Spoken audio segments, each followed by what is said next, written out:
ডায়াবেটিসের অনেক পেশেন্ট আছেন।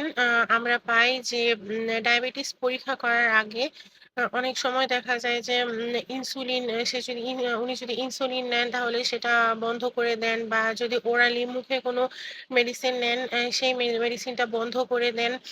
অথবা অনেক সময় প্রেশারের ক্ষেত্রেও এই জিনিসটা দেখা যায় যে প্রেশার চেক করার আগে প্রেশার মেডিসিনটা বন্ধ করে দিয়েছে। আসলে এই জিনিসটা কখনোই করা উচিত না।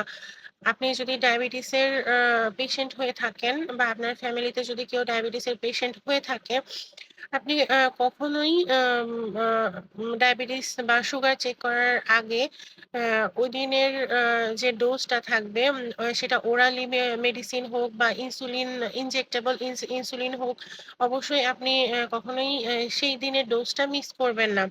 তাহলে আপনার প্রপার যে এক্সাক্ট আপনার সুগার লেভেল কত থাকে এই জিনিসটা বোঝা যাবে না, এবং একজন অভিজ্ঞ বিশেষজ্ঞ চিকিৎসকের পরামর্শ ছাড়া অবশ্যই কখনো প্রেশার, ডায়াবেটিস বা আপনার রেগুলার যে মেডিসিন গুলো থাকে সেগুলো কখনোই বন্ধ করবেন না। অবশ্যই বন্ধ করার আগে, বা আপনার যদি হোল্ড করতে হয় বা কিছুদিনের জন্য বন্ধ রাখতে হয়, এরকম কোনো দরকার হয়, অবশ্যই আপনি আপনার বিশেষজ্ঞ ডক্টরের পরামর্শ নিয়ে তারপরেই হচ্ছে করবেন। নিজে কখনোই কোনো মেডিসিন বন্ধ করবেন না।